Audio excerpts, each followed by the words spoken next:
Welcome everybody, Tuesday night. It's spring, hooray. So apologies, I don't think there are anybody. I think everybody's in the room apart from Councillor Wilson. So there's no apologies. Minutes, item 2, minutes of the meeting, which was held 29th of January. Any members of Cabinet got any issues with the accuracy? Nope. Any declarations of interest? There's a lot of items on the agenda. Nope. Okay, before we go to public participation, just to catch up on the flooding situation, I've got a statement to read, and Lindsay's going to stick up a couple of slides, so I promise it won't take too long. I'm just going to read it out. So, over the past several weeks, Dorset has faced some of the most persistent and disruptive flooding we've seen in many years.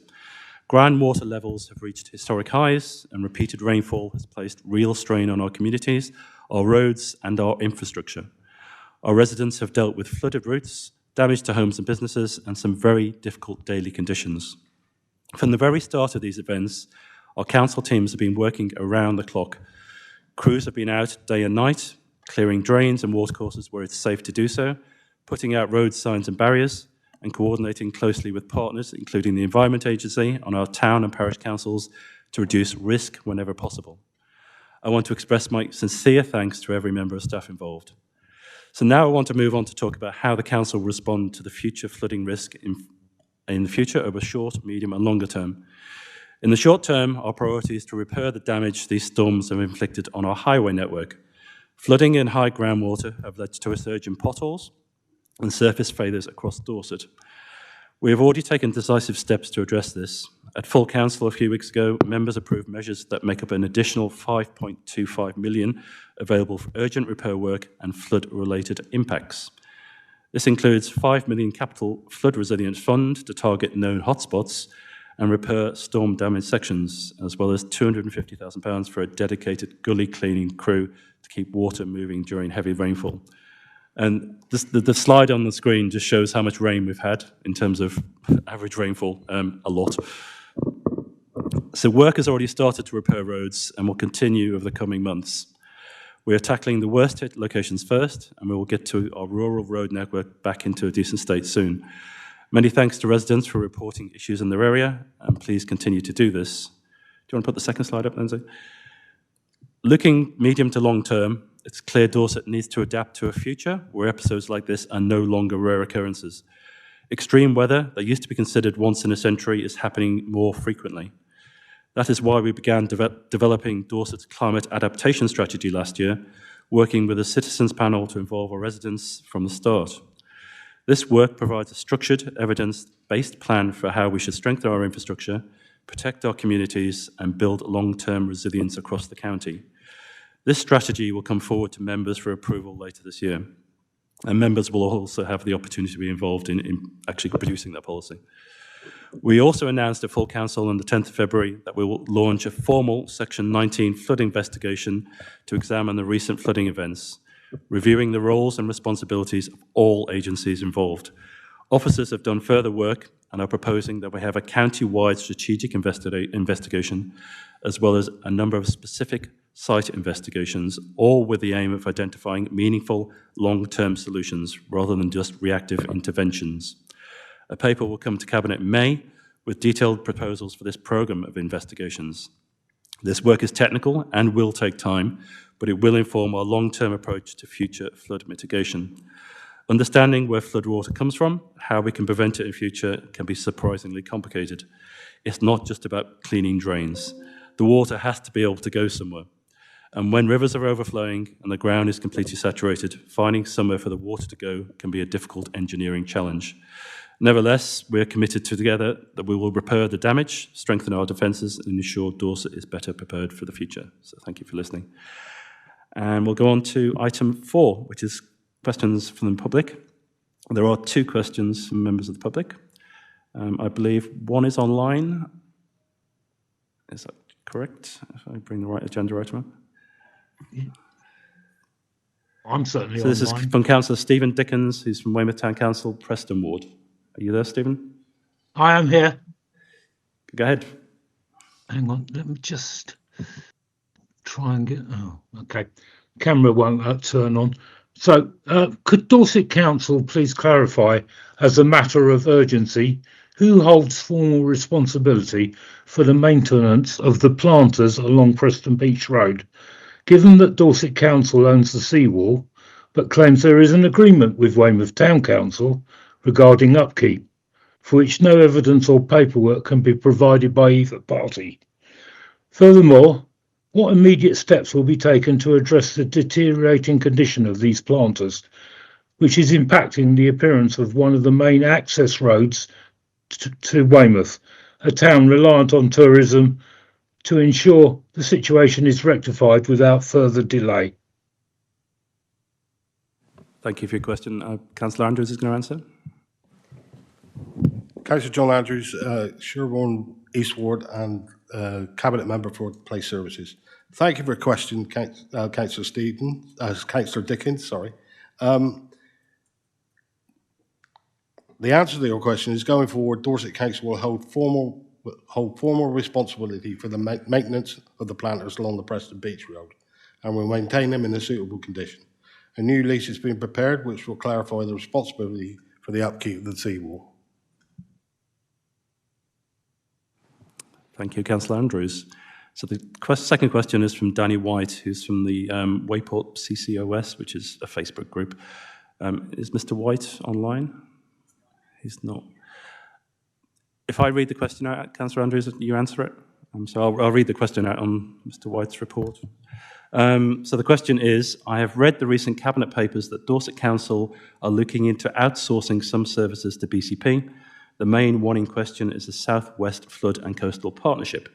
So he has two questions. One, why is this even proposed when we have a team within Dorset Council? And question two, how much is it going to cost the council to outsource this service? So over to you, Councillor Andrews.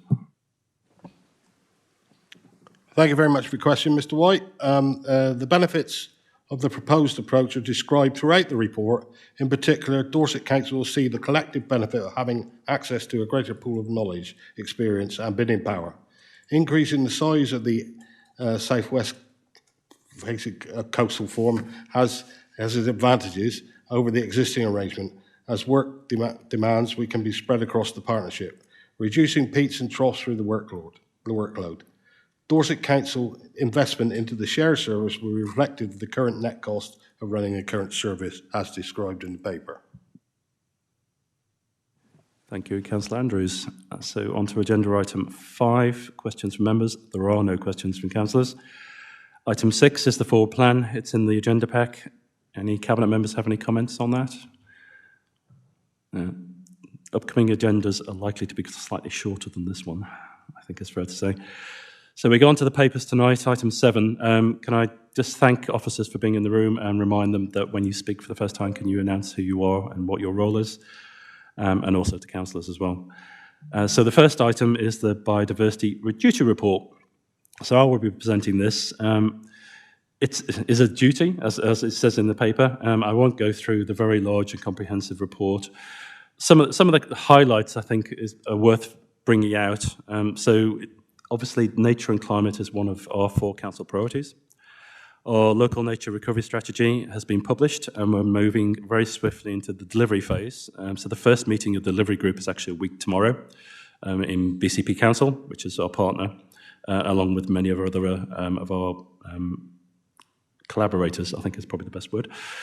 The climate adaptation plan will be produced later this year, and there will be an EAP for members to take part in that. We will be looking to hit the 30 by 30 target. Our farm strategy includes sustainability and sustainable farming as part of its strategy. And one of the really exciting things is, it doesn't sound that exciting, but it's actually really good, is the Sustainable Procurement Toolkit, which is being worked on. And it's going to make a big difference to how we buy things, but also the education that has been produced for our officers to actually get into it, and it's going through like a beta testing at the moment, is essentially, if anybody's done any carbon literacy training, it's essentially the same thing. It's really cool. So hopefully many of our staff members will actually take advantage of that. So I'm not going to say any more. I recommend the report to the recommendations on the paper. I recommend it to Cabinet. And Councillor Sutton, I believe, is going to second it. So over to you, Councillor Sutton. Thank you, Leader. I don't think I've got anything to add to that, just to highly commend and support this. Thank you. Thank you, Councillor Sutton. Anybody want to any questions? I'm not seeing any hands up. No. Any members of the Cabinet want to comment? No. In which case, does any member of the Cabinet disagree with the recommendations as laid out in the paper? No, in which case the recommendation is carried. Okay, that was very quick. Thank you very much. So the next item is authority to grant farm business tenancies on county farms. So that's Councillor Biggs. Evening, Councillor Richard Biggs, Properties, Assets and Economic Growth.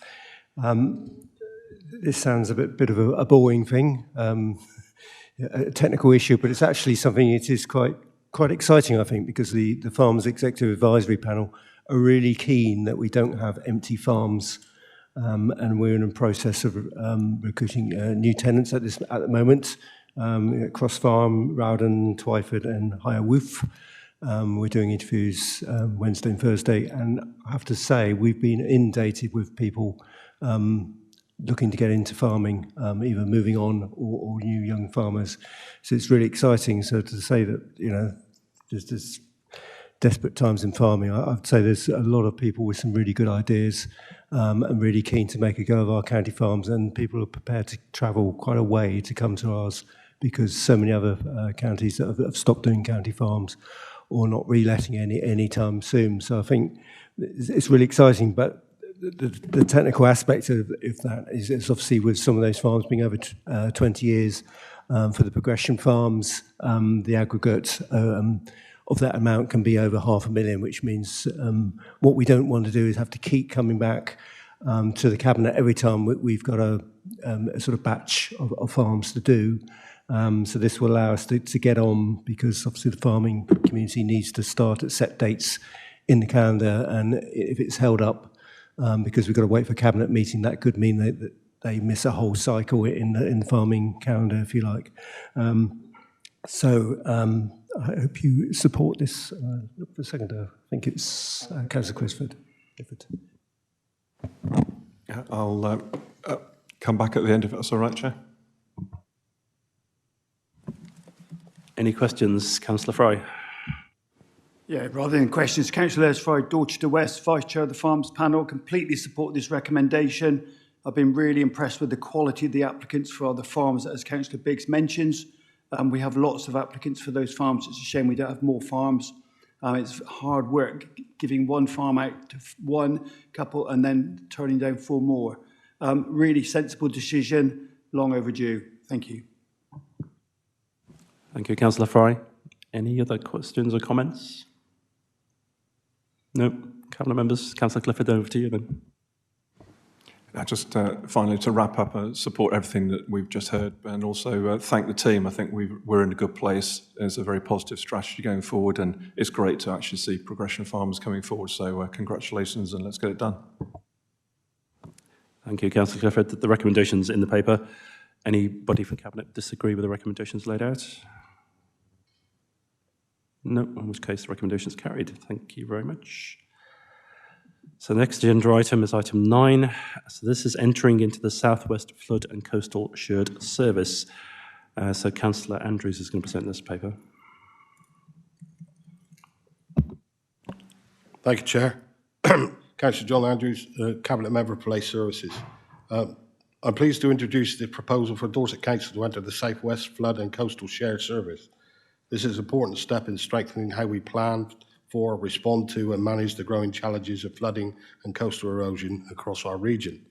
As members will know, Dorset faces increasing pressures from climate change, more intense rainfalls, rising sea levels and greater risks to our communities, our infrastructure and our local economy. These challenges do not stop at our administrative boundaries, neither should our response. The shared service offers us a way to pool expertise, enhance technical capacity and secure long-term resilience in a way that will be difficult and more costly for any single council to achieve alone. By working collaboratively with our neighbour and authorities, we can deliver a stronger strategic planning, greater access to specialist skills and innovation, improved consistency and better value for money. Importantly, the service will allow Dorset Council to retain local accountability and decision-making, ensuring that the needs of our residents, our towns and our coastline remain at the heart of our work. This proactive, forward-looking partnership that puts resilience, efficiency and collaboration at the centre of how we protect our communities. I commend the report to the Cabinet and welcome any questions. Thank you, Councillor Andrews. I think Councillor Clifford's going to second. Again, Chair, I reserve my right to speak at the end. Thank you, Councillor Clifford. Any comments, questions? Okay, Councillor Borden. Yeah, hello. Thank you, Leader. I'm Belinda Borden, Councillor for Lyme Regis and Charmouth. So I've been working up with various officers and groups to look at how we can best kind of connect all the citizen science river monitoring groups into the work that they're doing, so that everybody's aware of the sort of local expertise, if you like, that's been developed through the various river and ecosystem restoration groups. So the conversations, if you like, from the bottom up are happening about how we better connect. So this all sounds quite exciting. Thank you. Thank you, Councillor Borden. I don't think there was a question there. Councillor Fry and Councillor Perry afterwards. Thank you, Leader. The paper supporting this agenda item has been prepared without participation or engagement of the council officers currently providing the flood and coastal risk management service to Dorset residents. This calls into question a number of the reasons for the recommendations stated in the paper, such as communities becoming more resilient, mechanism unspecified. The local economy is strengthened through improved network resilience, meaningless. Closer working with communities, unclear how enlarging the FCRM service to encompass a wider shared area encourages closer community working. The question, and I'll cut to that, is how can Dorset Council FCRM fulfil its LFA responsibilities, especially legal enforcement against landowners, work with planning enforcement and DC highways if it is run by BCP? Thank you, Councillor Fry. It's not owned by BCP. They are the management of the partnership, but there's a governance procedure in place, which is in the paper. The service reports to the Board of Client Managers, one at each authority, and the councillors and relevant cabinet member of each authority. So the governance is there. It's not like the LEP. The money isn't going to be all spent in one area, which we all know happened, but this is a partnership rather than somebody taking on the whole process. Councillor Perry. Thank you, Leader. Councillor Andrew Parry, West Parley Ward. Following from Councillor Fry there, colleagues of mine who sit on the overview committees couldn't recall this matter being put before them. We thought this rather odd, as this is a policy change for this council, and we'd expect such matters to be raised through an overview committee prior to arriving at Cabinet. Is there a particular reason why that was the case for such an oversight? And given what we've just heard also from Councillor Fry, would Cabinet therefore be minded to just put a pause on this, send it back via the correct channels for Cabinet to be able to ratify at a future date? I can't answer that, why it didn't come to overview. Perhaps somebody else could. Mr. Moore, do you have a comment? Members, Jonathan Mayer, Monitoring Officer.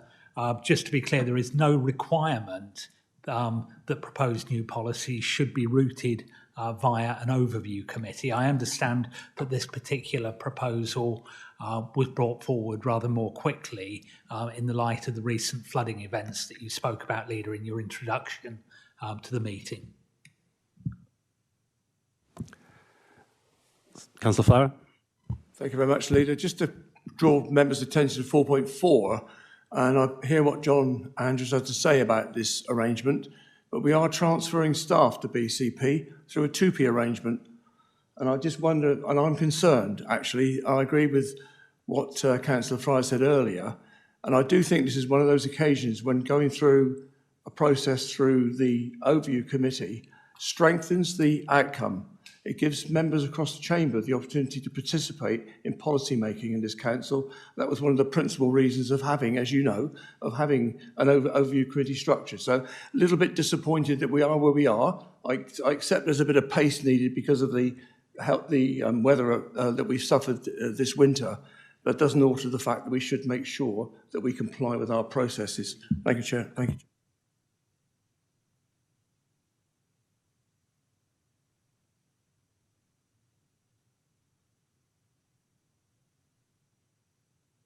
Through you, Chair, with the microphone on. And I think, firstly, no disrespect meant in terms of not going via overview, but it's a really important operational function for us to strengthen. And this is both the fastest and the most effective way of doing that. I think if you start to think about the work that's going to be needed to be done as part of the response to the Section 19 inquiry that the leader mentioned earlier, is that we really need to make sure that the team's got the resilience that it needs in order to support that. So I think this was an operational staffing matter in essence, which we did choose to take through an accelerated decision-making process in order to make sure that we're ready with the response that's needed over the summer in particular.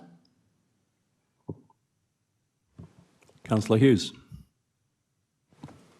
Good evening, Chair. I have some concerns about this because of where I live, Portland, and all of the works that are going on. Also, with being as Chair of the Harbours and all of the works that are going on. And I want to be assured that this has been scrutiny and scrutinised in detail, because I can understand working as a bigger approach, great, but East Devon is about to become a unitary, so will they still be part of it, or will it just be Dorset and BCP working on it as a combined thing or not? As I say, I just want to be reassured that this has been scrutinised in great detail, and especially where staff are concerned also, being TUP'd over, and access to those staff in the future when we're trying to deal with issues locally, as I say, especially on Portland. So, thank you. I think Mr. Wiltshire wants to respond to that. Hello, Jack. Thank you, Chair. Jack Wiltshire, Corporate Director for Highways and Engineering. So just to pick up the East Devon element, East Devon contributes about 5% of the current amount of the South West Flood and Coastal Partnership, so it's a relatively small amount. Obviously, we can't talk on behalf of East Devon as to what they may or may not do in the future, while I hope that they stay part of the partnership, because it would give very nice continuity along the coastline. In reality, they're such a small partner, it doesn't make a significant difference to a partnership whether they were in or whether they were out. Dorset joining is a far more significant element. Thank you. Thank you, Mr. Wiltshire. Any other comments? No? I personally am content to actually allow this to go forward. I think that the benefits are that there's potential access to more funding. The staff aren't going anywhere. They still will be there. They'll still be dealing with Dorset stuff, but they'll be in a bigger organisation. Councillor Clifford, you can close. Yeah, Chair, and I do have some sympathy for some of the comments that have been made, and I do think that perhaps we ought to reflect on that in the future. However, one or two I think are actually I would disagree with. So I think councillors should be concerned if we were not doing this, not the fact we are doing it. We are an established partner with many organisations. We've got a history going back many years through previous administration of working very, very closely and very successfully with our partners to our north, east and west. The public health contract that's recently come to an end is a great example of that. Just because we were holding the money doesn't mean to say that BCP were disadvantaged in any way.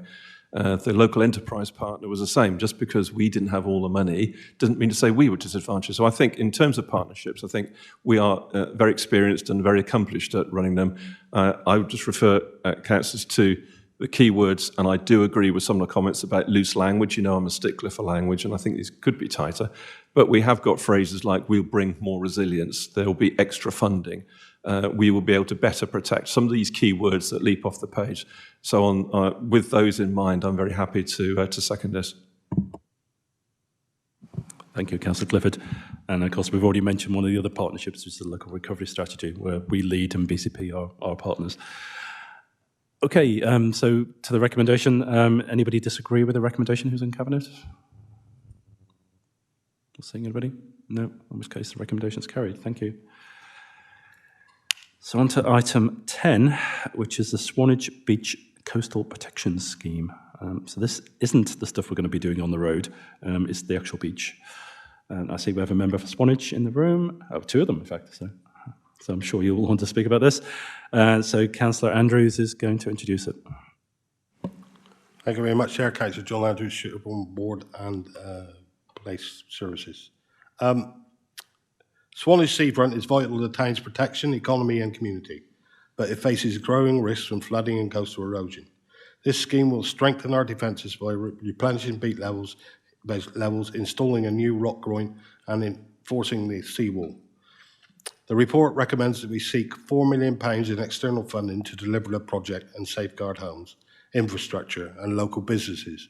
It just so happens when we were discussing this paper, we had a flood in Swanage Town Centre, so it was quite timely that it went through quite well with my colleagues in discussion. But we can, for such a little extra investment of £190,000, we can get £4 million worth of DEFRA investment into Swanage. A good news story for Swanage. Thank you, Councillor Andrews. Councillor Clifford is going to second again. Again, I'll reserve my right to speak afterwards, Chair. Councillor Suttle. It's Councillor Suttle, Swanage. Good evening. Well, thank you for considering the support for the Swanage Beach Recharge grant application. The potential of £4 million grant is essential to guarantee this work is carried out. I'd like to say this isn't just about Swanage, although it remains a must-go destination.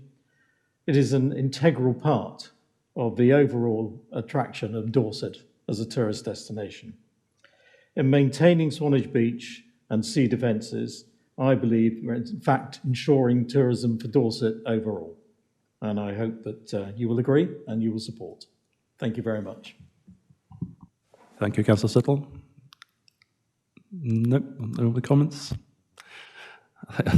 One member of the Swanage has said no. Any other comments from anybody else?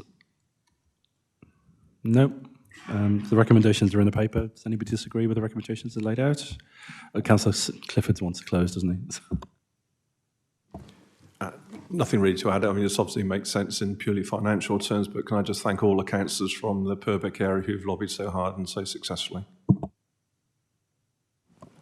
Thank you.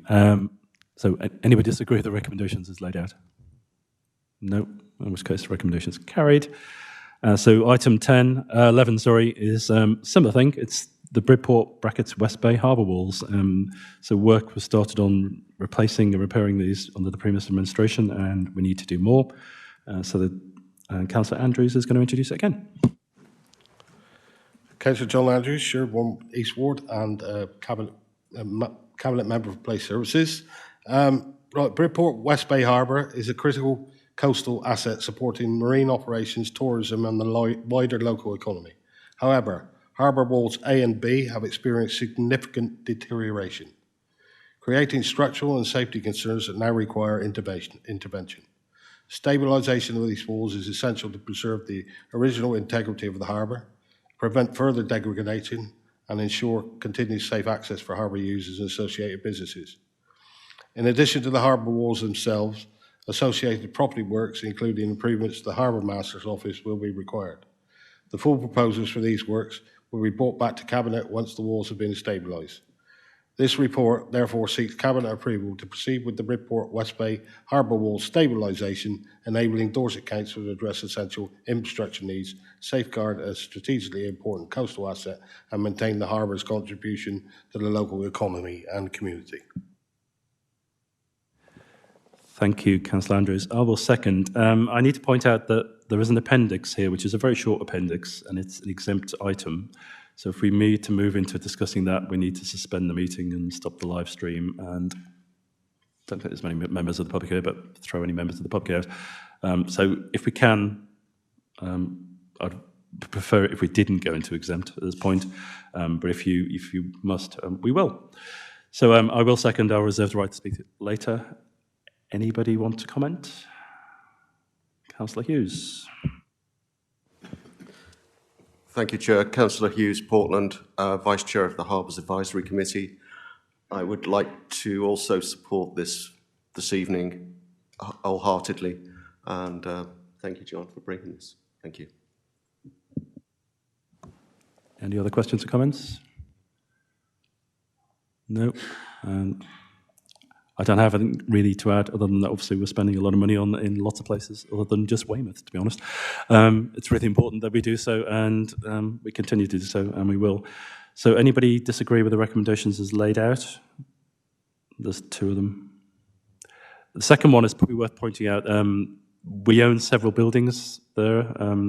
They're not in a good state. They are used for housing our staff. So they have to actually work from somewhere.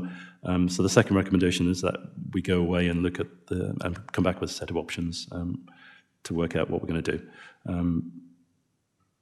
But that's it, really. So anybody disagree with the recommendations as laid out? No, in which case the recommendations are carried. Thank you. So the next agenda item, I've lost my point. It's just that one.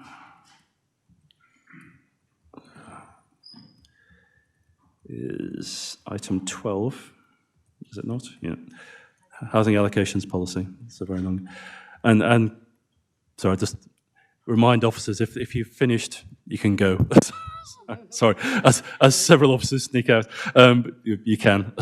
So thank you for your attendance. So housing allocations policy, and Councillor Jill Taylor will present that. Thank you. Councillor Jill Taylor, Cabinet Member for Health and Housing. Low-cost rental properties in Dorset are largely run by our registered providers. As you will be aware, in Dorset has a legal duty under the Housing Act 1996 Part 6 to have an allocation policy for these homes, which sets out how we will allocate social housing fairly so that our residents can apply for them and understand the criteria we work to when making assessments of eligibility and qualification. The first housing allocations policy of this council was from 2021 to 2026. It is now due for a refresh to update it to ensure it remains fit for purpose and aligned with current standards and legislation. We have also undertaken an extensive consultation last year, so we have views of our residents and an understanding of what they are seeking from this policy. There are a number of changes being proposed in the policy, which are in section 4.3, and I'd just like to highlight a few of them. Firstly, the feedback that we had from the public was that they were unsure about our banding. So we've looked carefully at that and now we've redefined our bands to make it clearer and easier to understand and have a greater alignment of housing need and housing priority.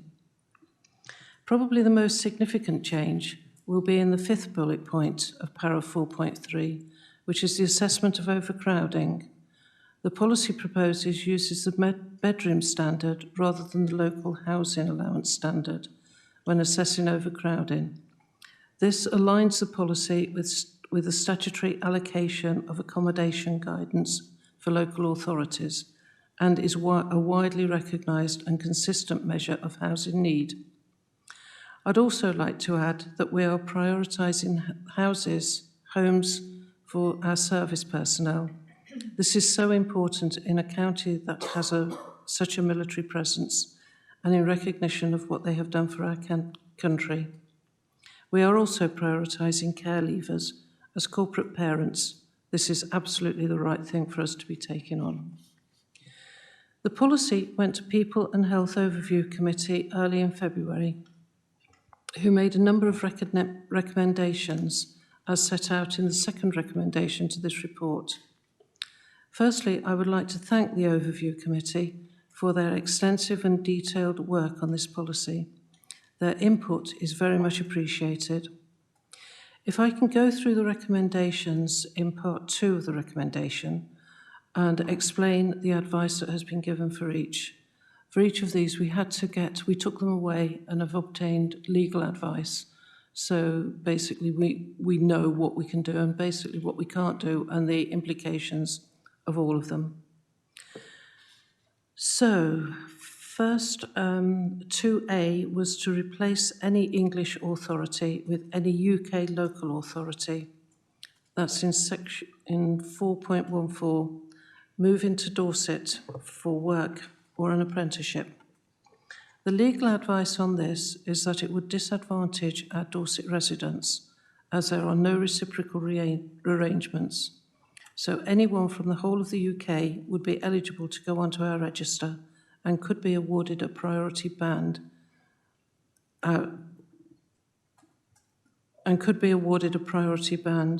Our residents, on the other hand, would not be allowed to go to other local authorities outside of England for the same purpose.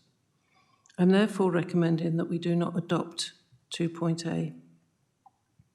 2.B is to replace the minimum 2 years with a minimum 5 years in section 4.12, association with close family. The legal advice on this is the same as for A, that it would disadvantage our residents in a similar way. I'm therefore recommending that we do not adopt this. 2.C is to amend section 4.15 to add or assets after, inverted brackets, having 16,000 or more savings. The advice on this is that valuing assets would be very problematic and complex. So, for example, how would we value as a car? Say, would we value it at a new value or as a second-hand value? And then we've got tellies and all that sort of thing. While we could do this, it is not something that is easily done or is done anywhere else in the country. However, it will include things like stocks and shares. I'm therefore recommending that we also do not adopt this. On 2.D, with regards to the recommendation that additional information on the ownership of property through a company share, I would recommend that we do recommend this to full council as an amendment to make the amendment and make the amendment to the section. The scenario was raised in overview, which was really interesting, where an individual is able to run a business and put properties in it. Therefore, they would not own a property, the business would. By doing this, they would not legally own a property and would be eligible for a housing register. To stop this, we are proposing to replace the first bullet point on 4.15 with the text that is in the paper. The amendment I'm recommending to Cabinet to advise full council on would be to replace the first bullet point with the text that is in the paper. I'm not going to read it all out. So, sorry, I've rambled off here. I'm therefore proposing to Cabinet that we recommend to full council for consideration recommendation 2.1 that the Housing Allocation Policy 2026 to 2031 is recommended to full council for approval, and that recommendation 2.2D, this committee to recommend 2D only to full council for decision as set out in the paper. If I can ask Steve to second for me, thank you.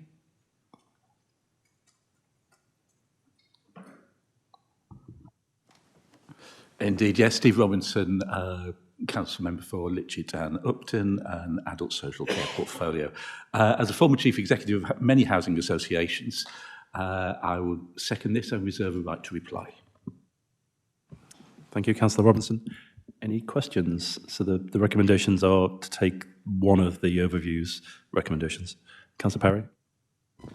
Thank you, Leader. Just for a point of clarity and consistency in the behaviour of the Chamber, There was great prominence paid in by Councillor Taylor's speech to Cabinet there of the involvement of overview.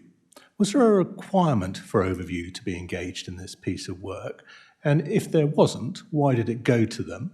And if it was, what precisely would be the criteria for it to be an overview matter prior to coming to Cabinet? We seem to be running very inconsistent thinking tonight in the Chamber.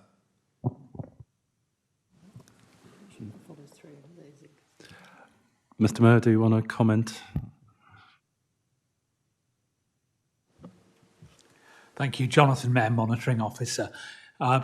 Leader, as I pointed out in response to comments made on an earlier item, there is no requirement for an item to be on the agenda of an overview committee before it comes to Cabinet. I don't know why this particular item went to the overview committee. I've explained why the earlier item did not go. That was partly driven by time and urgency. But I can't comment on why this particular item went to the overview committee. The overview committees do have the ability to set their own agendas, and it may be that the overview committee positively asked for this item. I do not know.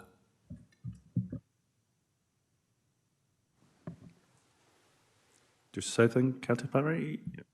Thank you. If I may just come back on one point, it does rather throw up the question, and thank you to Mr. Mayor for his observations on it, but it gives a sense that this administration sees the role of overview as a lip service to just palm members off with something to occupy them.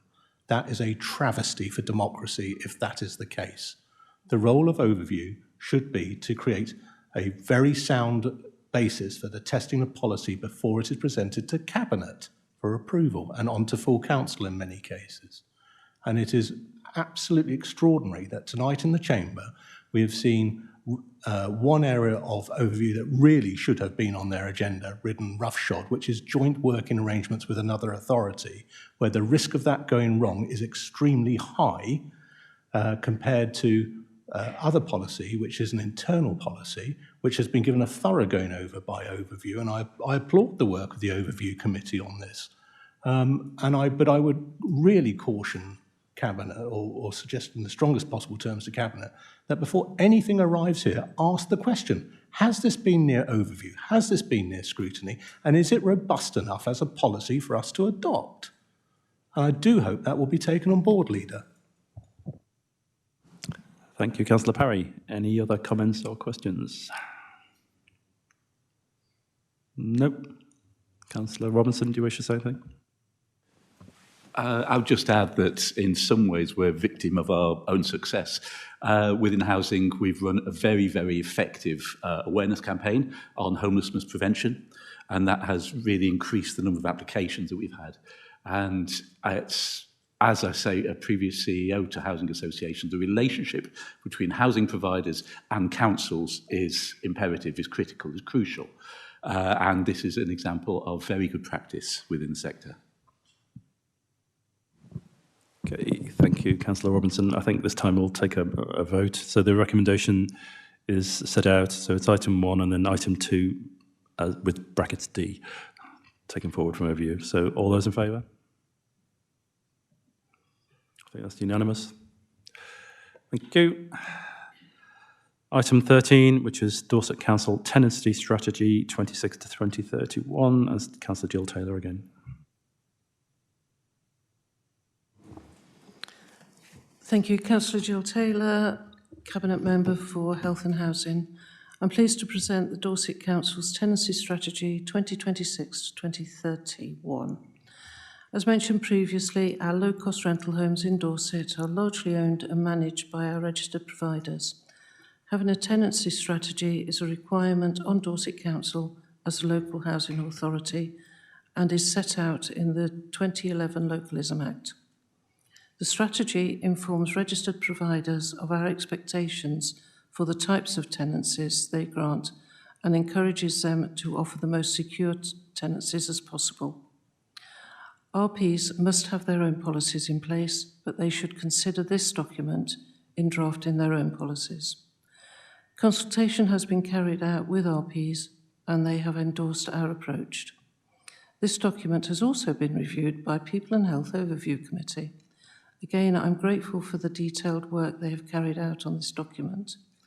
This committee proposed an amendment to the text at 5.3 to aid clarity, which my advice would be that Cabinet endorse. I'd like to propose the recommendations that Dorset Council Tenancy Strategy 2026 to 31 is approved and that the relevant part of 5.3 of the Tenancy Strategy is amended as per the wording in the papers. Thank you. Thank you, Councillor Taylor. And Councillor Robinson's going to second. Very happy to second, Chair. Any comments? Anybody? No. And anybody disagree the recommendations as laid out, including the amendment carried forward from overview? No. In which case, the recommendation is carried. Thank you. So item 14, this is the new Crisis and Resilience Fund. So Councillor Hope is going to present this. Thank you very much, Leader. Councillor Ryan Hope, portfolio holder for Customer, Culture and Community Engagement and ward member for Westham in Weymouth.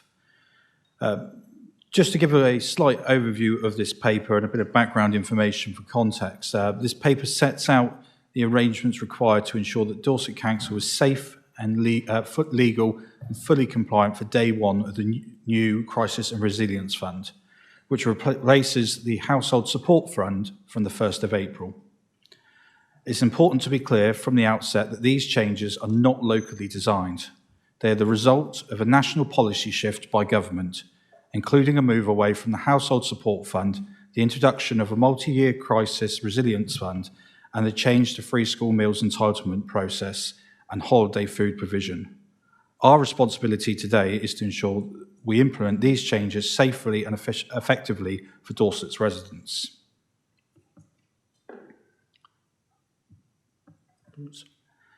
The new national framework brings together crisis payments and housing payments into an integrated pathway. This is a government requirement, but it also presents an opportunity for us to deliver more joined-up support across revenues, benefits, housing, social care, and our community partners. The government has also mandated a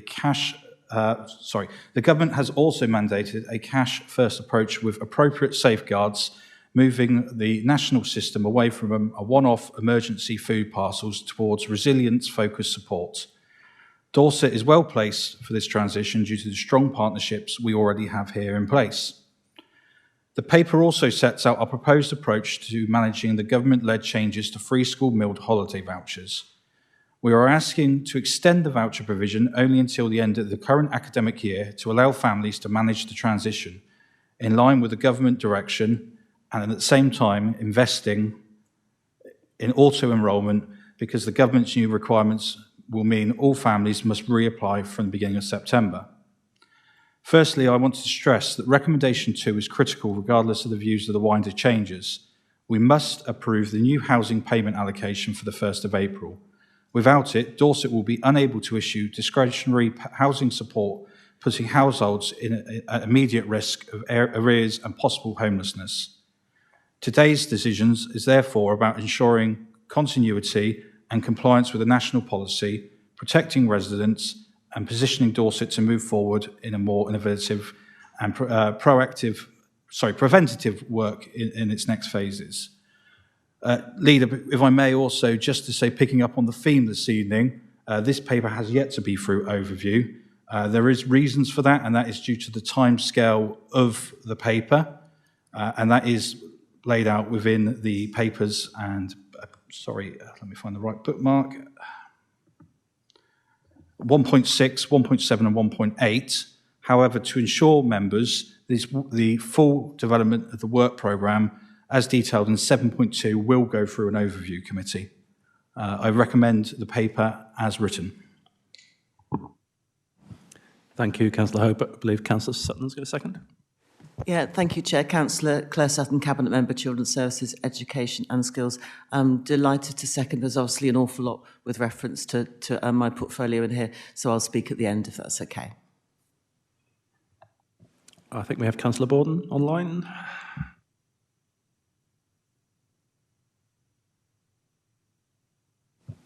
Linda, are you there? I am sorry. Belinda Borden, I'm Regis in Charmouth. My camera's not working, so I can't see you. And I can't make my camera work. Yeah, I just, is this the item that has the recommendation to support citizens' advice? Because I just wanted to say, so I'm the reserved Dorset Council member on the Bridport Citizens' Advice.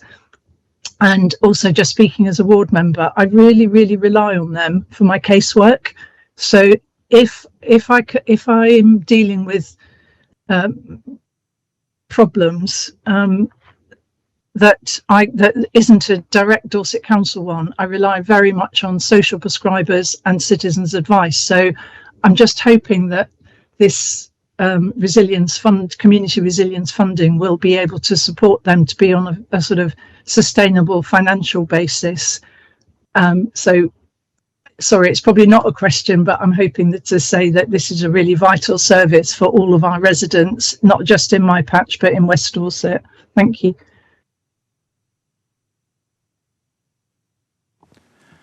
Thank you very much for the question, Councillor Bolden. Just to say, yes, citizens' advice do play a part in this scheme of work, along with our cost of living support that we've been doing. Our intention is to continue working with them, using this funding to support Dorset's most vulnerable residents.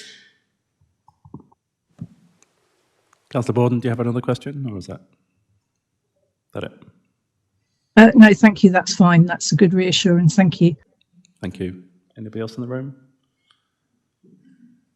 No.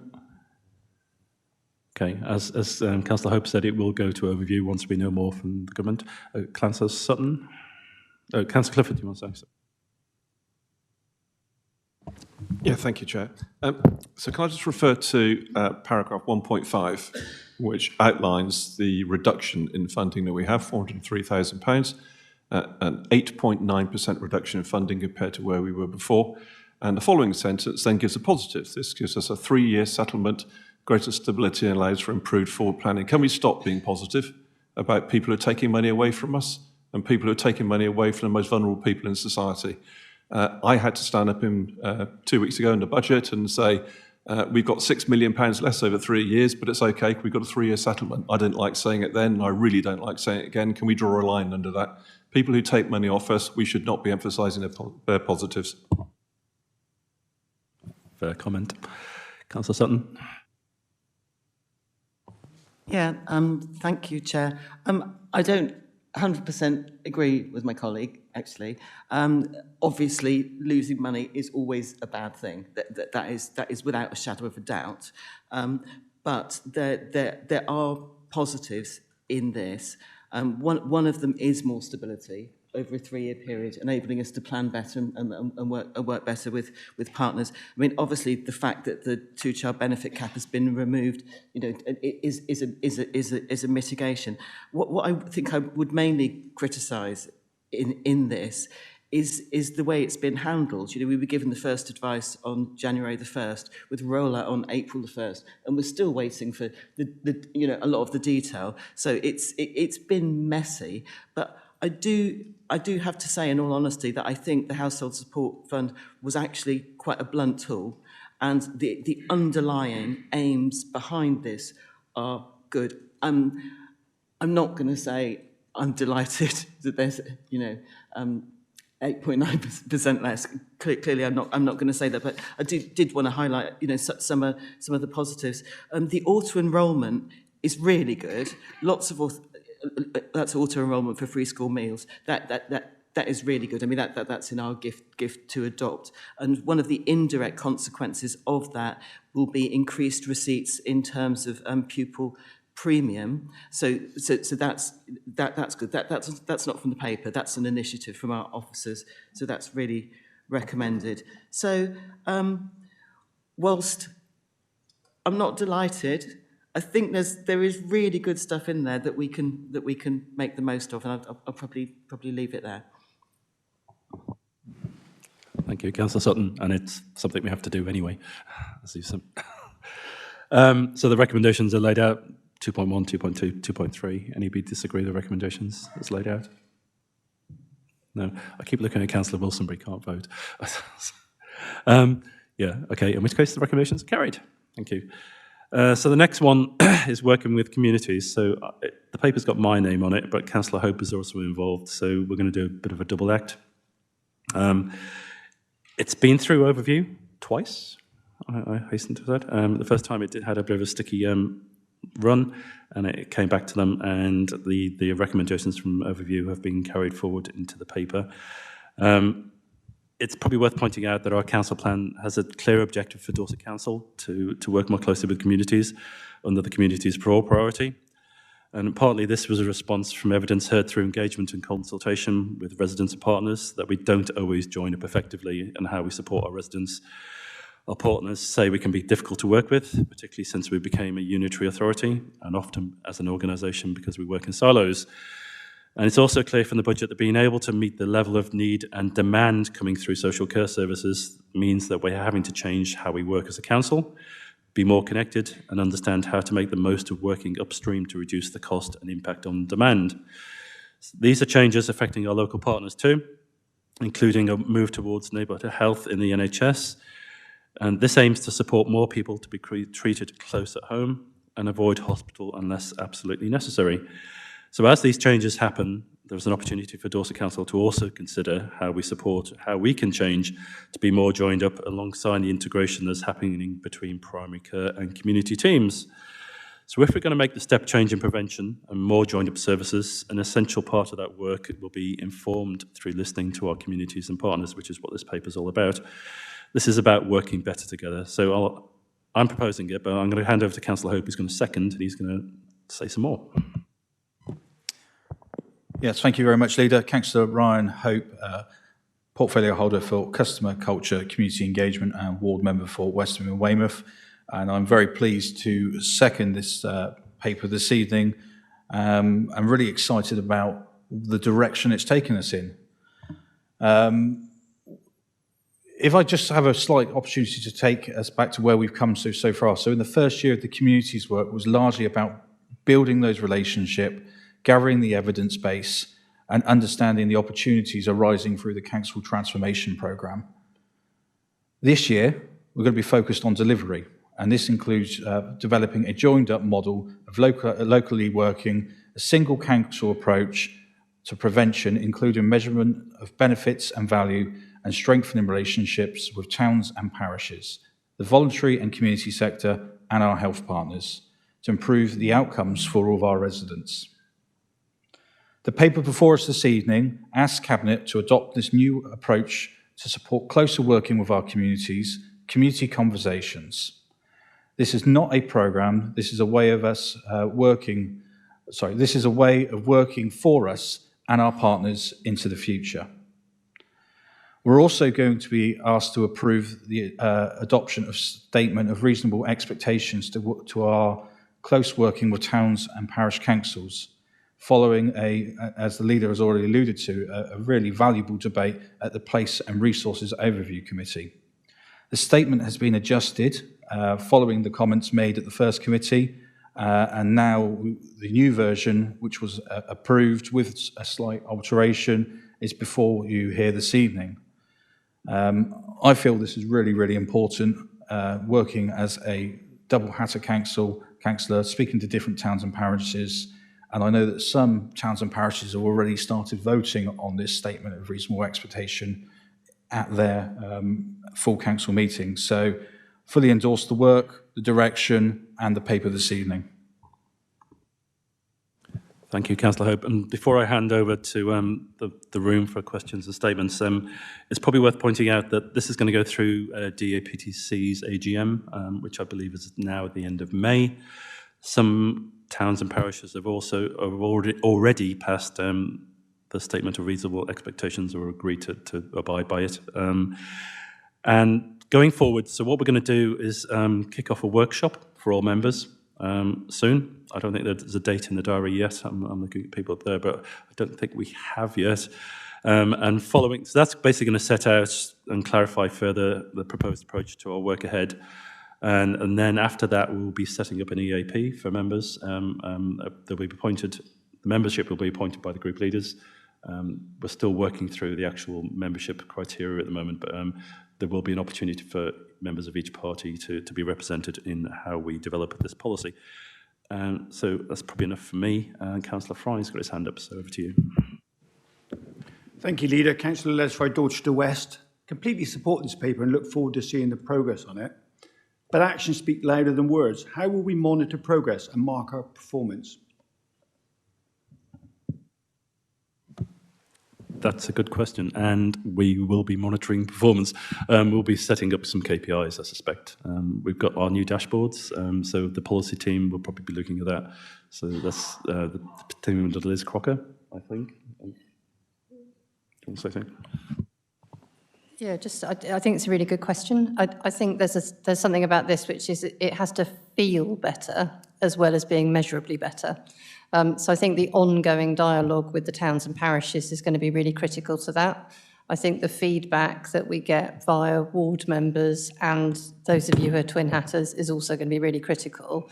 And then we need to make sure that we've got some really tangible kind of like, have we actually got stuff done measures, which is, the leader says, will come through our performance system. Do you say anything else, Councillor Fry? No. Councillor Flower? Thank you very much, Leader. Councillor Flower, Verwood Ward. Yeah, I broadly support this approach, and we didn't take kindly to the first iteration of the document that came forward, and I know that colleagues across the chamber have worked in overview and improved it quite significantly and made it more related to what goes on in Dorset. Fancy words, isn't it? Establish a neighbourhood governance. We've got town and parish councils, and I know there are other bodies around as well, but my main concern going forward is decision making, because it's a bit pointless having a gathering if you don't come out with any tangible outcomes, because then all you've had is a talking shop that's produced nothing. Then you have to look back at history when somebody may relabel stuff like this. There's always a risk that you end up doing what you did before and not getting the outcomes you hope for. So I'm looking forward to the workshops. I think that's a good approach.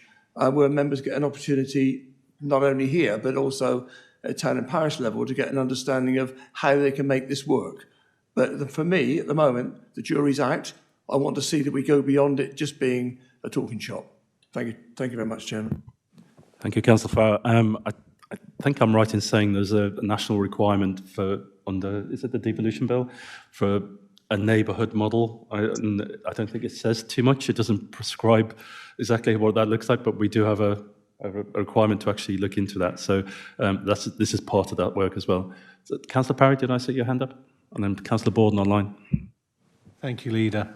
I do applaud the author of this report for managing to write it in such a way to use things like clustered conversations, community conversations, neighbourhood clustering, everything bar the word district, it seems to be in there. Because a cynical politician might take the view, and a cynical public may take the view, that this is the stepping stones to trying to re-establish a layer of bureaucracy that we went to great lengths to remove, which of course is district modelling and local government. And I would not want to see that being reintroduced, having gone through quite a long and painful process, we all recognise, in the journey to create local government reorganisation. Thank you for your comments, Councillor Perry. I think it's fair to say that we won't be recreating districts, and I'm pretty sure that the government's trajectory is not that. I think it's probably going to be, there won't be a one-size-fits-all model, I suspect. I think different areas of Dorset Council's area will have different requirements and end up with a possibly different governance model. We will see. It's just, we're working through this. So, Councillor Perry, I will come back to you, okay? Thank you. And on that point, Leader, I think that's a significant point, because clearly there tends to be a belief in Whitehall that chimney pots count, and they tend to favour larger metropolitan areas, which in a setting like Dorset is, of course, going to be our larger towns versus our smaller rural parishes. And I would be very keen to stress my support that we take a very measured approach in supporting both those communities, and I hope that would find favour with the administration. I totally agree. Councillor Borden. Thank you, Belinda Borden, Lyme Regis and Chalmers. Is this, this is mostly talking about prevention and health and adult services at this stage. But is this the forum where models of potential co-funding partnerships? Because I've got a specific issue on a Dorset Council statutory duty, which I've sort of been helping out on, which was to put the pollution risk notices up on designated bathing areas. And I've been going round in circles since the end of last bathing season when I said, I can't do this. This is a Dorset Council duty. I've been going round in circles trying to get some sort of agreement. I don't know whether this is the right forum to look at this, but it's something, it's got to be resolved before the next bathing season, which starts in May, and I don't know where to go with it. I hope that this better ways of working is where I should be going with it. In the meantime, I don't know. Somebody needs to advise me on it.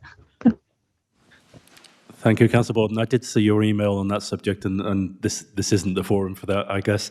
Okay. But we will get back to you on. I did see your email earlier today. And Okay, smashing. Thank you. Anybody else got any hands up? I can't see online. Anybody else in the room want to say something? Councillor Beggs?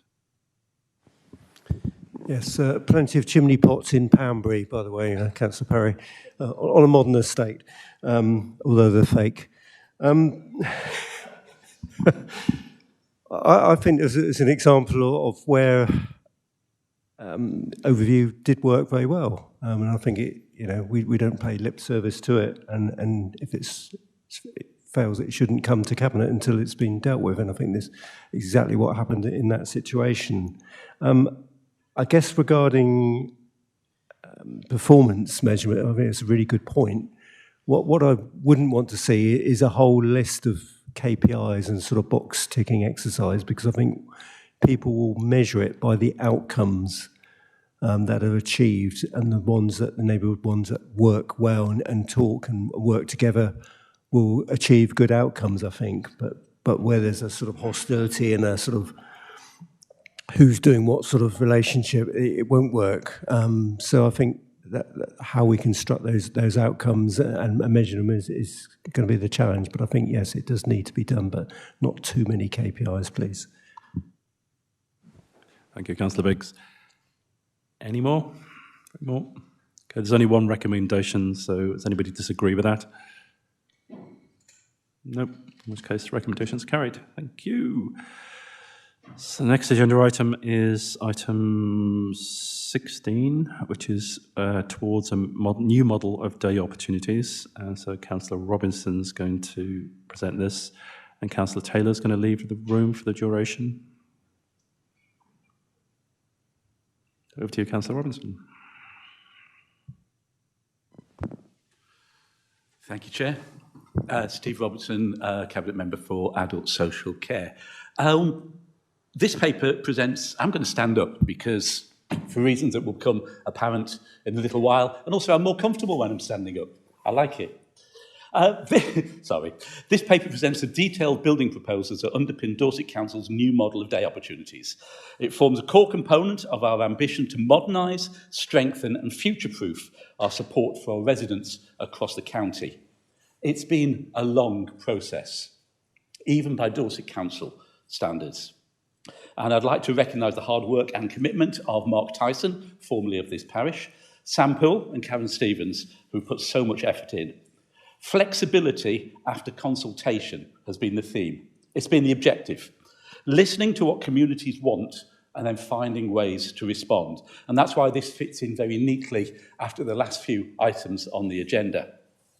So following an extensive public consultation and months of collaborative work with partners, this report provides Cabinet with the recommended way forward for each Care Dorset managed day centre. It sets out how we can make better use of our buildings, how we can widen community access, and how we can ensure that support is flexible, responsive, and aligned with what people have told us they need. So why am I standing up? Before discussing these proposals, it's important to recognise the many people who have contributed to this work and who've told me that they're going to be watching on the TV today with interest and with some concern. Day opportunities are not boring. They're often a vital lifeline to carers. They bring dignity, new friendships, and indeed joy to life, to many people. Tonight is normally wheelchair disco in Stour Connect. Now, they asked me if I'd join in with wheelchair disco. At first, I was afraid. I was petrified. So, to those who are watching, firstly, my thanks go to the staff of Care Dorset. Your professionalism, your compassion, and your commitment to those that you support is evident in every conversation and every service that I've seen as I've travelled around. Your insight has been invaluable in shaping a model that not only responds to the challenges of today, but has vision to embrace the opportunities tomorrow. Thank you, each of you, for sticking with the process. Your voices have been heard. I'd also like to thank those councillors who have been my sometimes critical friends through the process, sometimes more critical than others. Councillor Jack Jeans, Councillor Hannah Hobbs-Chell, Councillor Lacey Clark, and numerous others have all been outstanding in representing their residents, and I thank them all. This is what we're elected to do. Thank you again. But I want to express my gratitude to carers, to family members, to friends, and to unpaid supporters whose experiences and feedback continue to guide us. Your partnership is essential, and this paper reflects the Council's determination to be flexible and to support your vital role in our communities. And finally, I want to extend my thanks to the people who draw on our services. It's your voices, your aspirations, and your concerns that have been at the heart of this process. Whether you ask for more independence, whether you ask for more choice, more community presence, or just actually reassurance that the support you get at the moment will remain, your voice has been critical. It has shaped the proposals before Cabinet today. So together, these contributions have helped form a balanced, community-focused set of recommendations that seek to maintain local presence within communities, whilst also modernising provision for the future. This paper, however, is not the end of it. We want to see more provision within each community. So in the coming months, we intend to start a series of these conversations. What is needed in each ward? What can be developed or enhanced? How can we help wards to support their residents? These conversations will be ongoing and inclusive. We want to learn what already exists and works in one area so we can suggest it to another. And underlying all this, of course, is transport. The ability to get to the services that people need and where they can feel welcome. In the coming months, we will be presenting our proposals for community transport to Cabinet. Transport within communities. That will be another key part of the network we want to build in developing communities for all. So I recommend this paper and all the work that's gone into it to Cabinet this evening. Thank you, Councillor Robinson. Councillor Biggs is seconding. It was difficult to follow Councillor Robinson. He's given such a good explanation of the work within it. Behind the detail and the delivery by people is also assets and how we efficiently use our assets. And I think we shouldn't underestimate the fact that we are using our strategic asset management plan to drive through more efficient and business ways of working, which perhaps we haven't always been too good at doing. So I think it's some really good work within it, and I hope we're going to deliver really good outcomes yet again. Very happy to second it. Thank you, Councillor Biggs. Any comments or questions? No. Oh, Councillor Hope. Thank you very much, Leader. Councillor Ryan Hope, Cabinet Member for Customer Culture, Community Engagement, and Ward Member for Westham in Weymouth. I just really want to congratulate the portfolio holder on the work that's done here and thank all those that have been involved. This service is a lifeline, I think, to many vulnerable people in our communities, not just the users, but the families who see the benefit of their relatives and their neighbours and their community using them. And the question is, I really hope that when we look at the new cultural strategy coming in for 26 to 31, that will link in with this and offer cultural activities within your new daycare centres. So I think this is the start, again, of one council approach, a joint up approach, and supporting all of Dorset's residents. Thank you for your comments, Councillor Hope. Anybody else? Should we go for a vote this time? All those in favour? You going to vote? Slightly worried that Councillor Hope wasn't going to vote for that. Okay, that's a unanimous. Thank you.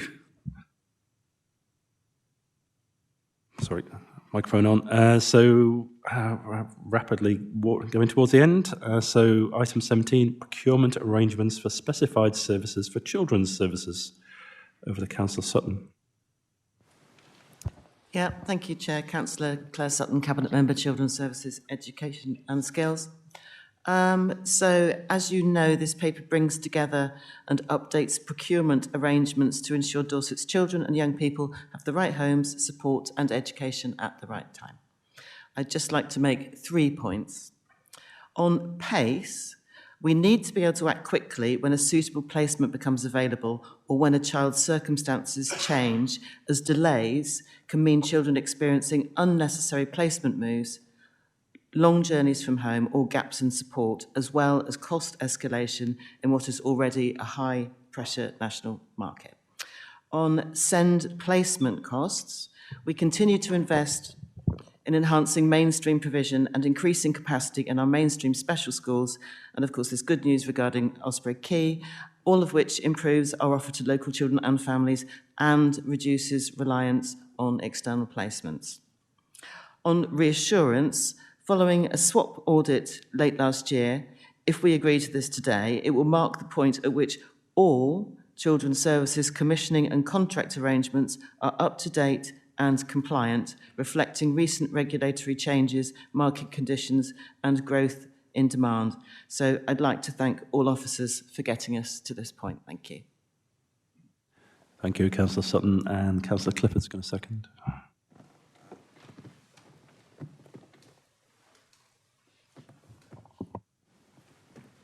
Happy to second, Chair. Again, I'll reserve my right to speak at the end. Any comments or questions? Councillor Parry. Thank you, Leader. I know members will obviously be aware of my great interest in this particular area of council business and have supported the work area over many years. My concern, of course, is that I have received reports, as we always do inevitably, of children who are out of the educational system at the moment.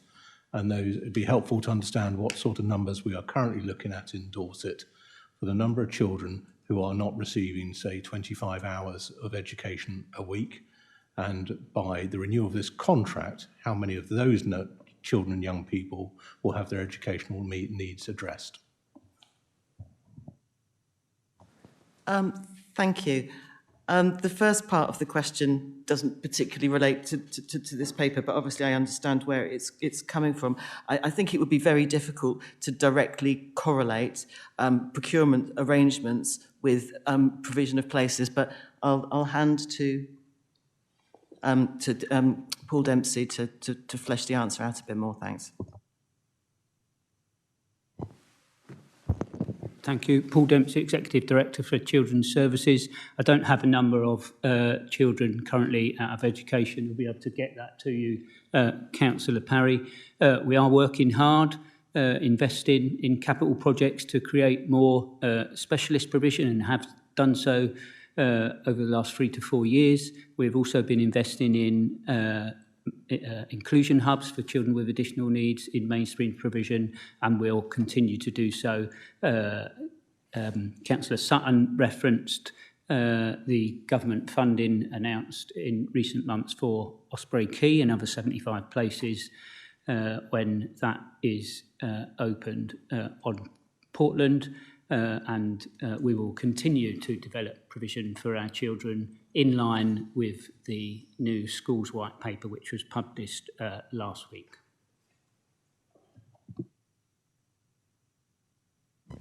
Thank you. I know one of the key positions that both this administration and the previous took was the way that we could use our resources to be market disruptors in what had become an uncompetitive and dominated marketplace by the private sector.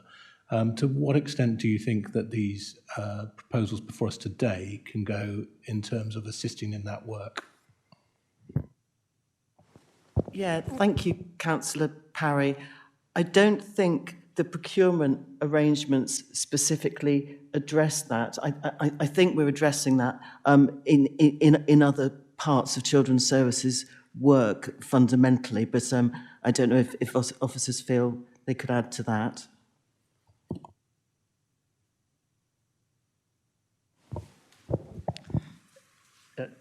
The paper today, one of the key aspects of the paper today is about allowing new providers onto the framework contract for supported accommodation. We want new providers on that so that it's a more competitive market, gives us a wider range of placements for young people. So we think that is a positive move. It also reflects changes in the market over recent years, not least of them being the need for providers to register with Ofsted for supported accommodation. So we think this will allow us and the approvals that is being recommended to access new provision and wider range of provision. I'm just going to add a further point. 4 out of the 5 active framework providers are not-for-profit, one of them being Dorchester-based, so this gives us real opportunity to build that infrastructure in that market. So the arrangements allow us to court that space really well, and we'll continue to do that. And if you'd like a further position, I'm sure that I would be happy to provide that to you. So, and apologies, Alice Deacon, Corporate Director for Commissioning and Partnerships, Children's. Go, Alice. Councillor Parry, is that okay? Any other questions, comments? No. There's 4 recommendations in the paper. Anybody disagree with the recommendations as laid out? Oh, Councillor Clifford. Yeah, very happy to second this. Like Councillor Fry, I pick up language here and there, and there's a phrase under financial implications 7.1 that says the aim of the Children's Service Sufficiency Strategy is to reduce spend. I would reorder that and say the aim of the Children's Services Sufficiency Strategy is to deliver the best outcomes we can for our children. We all have a responsibility across the council to deliver value for money, and together we hope to reduce spending to invest elsewhere. So apart from that, I'm very happy to support this. Good comment. Anybody disagree with the recommendations as laid out? No. Okay, the recommendations carried. Thank you. So item 18, Business Growth Dorset, which is the government growth hub funding for the next couple of financial years. This is another example of a partnership where we take the lead. Yes, thank you. Another Pan Dorset thing. We're the accountable body in this case. And it has been going for 9 years. I'm sure many of you will be aware. The work that's been done is really critical to our economic growth strategy at the moment, and improving productivity, all those things. Entrepreneurs, it's just what we need to be doing. So, this is receiving £1.023 million from the government. I think we would be rather insane not to accept it. But I would hope we can carry on the excellent organisation that Business Growth Dorset are for another 3 years with this funding. Thank you. Thank you, Councillor Biggs. I'll second that and reserve the right to speak later. Anybody want to comment? No. There's 3 recommendations. Can we just vote for this, I think? All those in favour? That's everybody. Thank you. So the next item is on planning. Thanks to our planning colleagues for being so patient to get around to you. So item 19 is National Planning Policy and Guidance Consultation Response. So there was a consultation on the National Planning Policy, and we are responding. So over to Councillor Bartlett. Thank you, Chairman. So the paper we have before you, the Dorset Council is the 7th or 8th biggest planning authority in England, and so it's extremely important that we take part in this very complicated and complex consultation exercise. The intention from government is to simplify planning and to make decision making by local government easier. The National Planning Policy document is run in conjunction with a consultation exercise around the planning practice guidance, and it's laid out in the paper before you. There are implications for the production of a local plan and for decision making on planning applications, as I said, and I would move the recommendation as laid out in the report by the officers, and I believe you're going to second it, Chairman. Thank you. Thank you, Councillor Bartlett, and I believe I'm seconding this. I am, and I'll reserve right to speak. It's probably worth pointing out there's lots of answers to questions in the consultation. Preferably we don't have to go through every single one. So, Councillor Flower. Thank you very much, Leader. Well, my goodness, what a lot of questions. Over 200, I think, if I recall. I've sat and read them all, and I offered Councillor Bartlett my consultation support to help him in getting an understanding of the whole thing. I thought, if you'll indulge me, there are a couple of points I feel that we need to reflect on. 4.4, it says that the spatial development strategy, the SDS, and a simpler approach to planning. When one of those comes along, let me know, because I haven't ever seen one in all the years I've been involved in local government. Nothing ever gets simpler, it always gets more challenging. And the idea that a 30-month new process is going to be simpler, I think is for the fairies, personally. I wanted to comment on a couple of things. Some of the members in this chamber will know I'm particularly frustrated by the viability criteria that's applied to planning applications.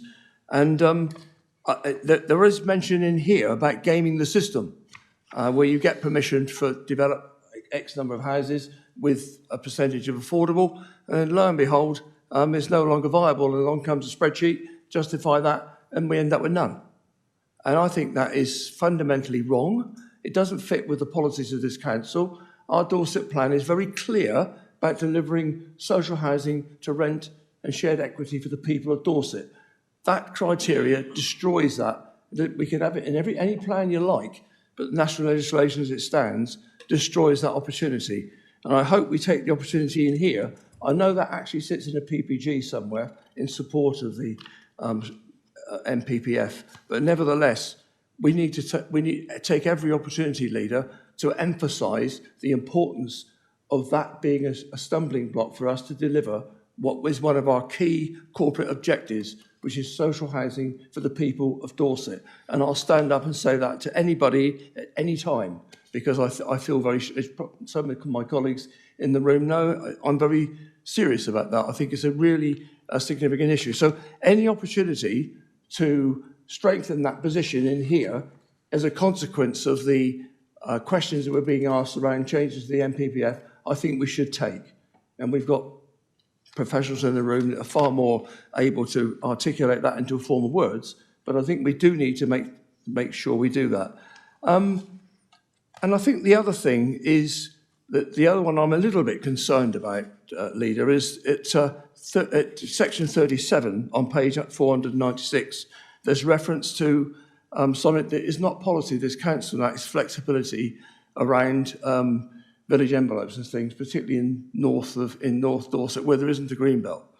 There used to be a time when we took village envelopes away because it fell into the green belt. It strengthened our hand when it came to development in that area.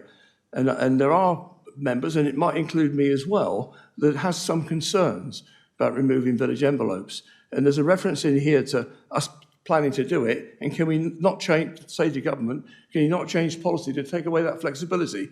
We haven't got that flexibility yet, we haven't agreed it.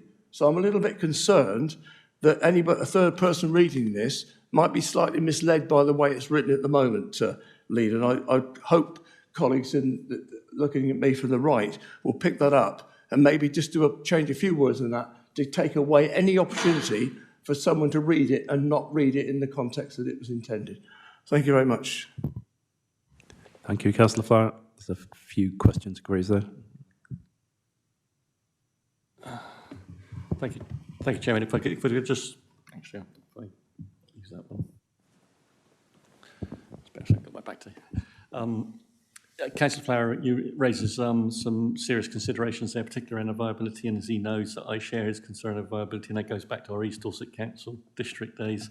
And I know that it is also a concern of, I believe, every member who sits on planning committees. And I'm not wishing to put the words into the mouths of officers, but I think it's the bane of their life as well when they have to go back into the room and renegotiate viability on development sites when developers come back with a different set of figures and sites they believe are no longer viable. The intention is to, there's two things here. What I was going to announce tonight was writing to government around the new charge that's going to come in through building control, where we're going to be collecting a levy that goes to government to mitigate council authorities to do with cladding around buildings. We all know from the tragic events that come from. The issue is that Dorset Council don't have any of that type of building within Dorset, and it seems unfair that it is a universal cost across the country where the previous planning authorities within Dorset and Dorset Council as a planning authority have not incorporated those types of risks within their buildings and through building control as we understand it. So I'm hoping to write to government with a form of wording that all of the leaders of the council are in agreement with so that it can be signed jointly across party, across the chamber. And the other letter is picking up on your viability, is to write an additional stronger letter to government about viability and pointing out to them Dorset Council has so many constrained sites, so many mitigations already, so much costs that come to developers, which, as you rightly say, and as we all know, that inhibits our ability to deliver the social affordable housing that we need to deliver. If I could just pass over now to Mr. Garrity, Head of Planning, for any further comments. Thank you. Thank you. Mike Garrity, Corporate Director for Planning. So I think just on the viability issue, it's quite welcome to see the fact that the government is also saying that land value should not be factored in and whatever a developer has negotiated as part of the land value shouldn't be taken into consideration when looking at the viability. And I think that's important because that in effect picks up that gaming of the system issue where hands get tied simply because of the price that's offered on land. So I think anything that can strengthen our ability to actually have certainty around the level of viability that comes forward on housing sites is welcome because it's quite a critical part of our aspirations to deliver affordable housing in Dorset. So the point that you raised as well about clarifying the wording on the status of our plan, I would quite happily first to have those review that and look at that, and we can discuss that with Councillor Bartlett and happy to do that. That's not a problem at all, just to make sure that there isn't any confusion on that matter. The issue that is raised in relation to the building safety levy, we can pick that up in a response as well to this consultation because the government is actually thinking about changing the thresholds for which that might apply. So small sites up to 49 dwellings potentially would be exempt. And I think from Dorset's perspective, that would be a positive move because quite a lot of our sites coming forward are of that site. And that does have quite a serious implication for viability when considered against all the other costs that go with development as well. So I think that would better reflect Dorset's position in terms of the nature of development that comes forward and also the exceptional costs for development that actually affect our sites because of our exceptional environment in effect. So those are matters I think we can just tweak and make sure that those are brought up to date in the response and to pick up on the points you've raised. Thank you. Thank you, Councillor Farr, for your input. I think I'm right in saying that you highlighted 4.4 in a different way, but the SDS, I think we now know what we definitely are the Wessex footprint, do we? That's the one being consulted. That's the one being consulted. Okay, so yeah, we're just about to respond to that. Yeah. Okay, any other questions, comments? Can't see anybody online. Nope. Okay, is that Councillor Clifford? Not so much a question, but my sympathy to the general public when they come to read this. I mean, it's just a joke. I mean, and it's no fault of our officers or it's the way that we are led. So the recommendation that says 4.3, ensure national planning policy is accessible and understandable. And then we use spatial development, water stress, densification. It's just, you know, at some stage, it would be lovely if we could take a lead and produce some understandable version of their understandable version. I totally agree. We should be sticking it through Copilot, should make other AI engines available. Anybody disagree with the recommendation, which is basically submit the response? And as Councillor Mike Garrity's pointed out, there was an appendix as well we've added today, which is about the levy. Anybody disagree with the recommendations as set out? No. In which case, we'll carry it. So the very final paper on the list is the adaptation of the local heritage list for decision. Hopefully there won't be too many questions on this. Councillor Bartlett. Thank you, Chairman. And remiss of me, you think I'd get the hang of it by now. Councillor Bartlett, Cabinet Member for Planning and Emergency Planning and Ward Member for Wimbledon. Yeah, so the paper we have in front of us is the adoption of a local heritage list. The report is for Cabinet to adopt that list, and it's been compiled following a public consultation exercise. The list includes heritage assets which do not meet the threshold for formal designation, such as listed buildings, but nonetheless they have a local heritage value. Non-designated heritage assets have a degree of heritage significance which merits their consideration in planning applications. So I'm asking Cabinet to agree the draft list that's going to be published within Dorset Council's website and to delegate the authority to the Director of Planning and myself, the Cabinet Member for Planning, to approve future modifications in the list. And I move the recommendations as laid out in the report, Chairman. Thank you. And I believe you're going to second. Thank you, Councillor Bartlett. I'll second this. Having sat on the planning committee for 5 years, I always struggled with how much weight you give to a non-designated heritage thing. This has gone out to consultation, people have spoken, and this is the outcome. So Councillor Flower had his hand up. Thank you very much, Leader. On that point about consultation at 3.11, it says how many responses we got. 15. I rest my case, I think, in the sense that, and it's picked up in here at 3.3 about the balanced judgment. We have so many constraints for our planning applications in Dorset already, and I hope that we do apply due weight to this, because we can all produce a list of things we think are nice and ought to be looked after, whereas there's plenty of designation nationally around listed buildings and so on. We just need to be slightly careful that we don't get carried away with yet another constraint for development when we do desperately need to move things forward and get building in Dorset so we can deal with our local challenges around housing. Thank you, Chairman. Thank you, Councillor Farrer. I don't see any more hands up. As I said, I'm seconding it. I have nothing more to say on this. I've said it already. So, everybody happy with the recommendation that's set out? Anybody disagree? That's what I'm supposed to say. No, in which case it's passed. Thank you. So that is the last official paper on the agenda. The next item is urgent items, I believe, and there aren't any. We didn't go into exempt business. Thank you very much for that. So we can declare the meeting closed. And have a good evening. Thank you.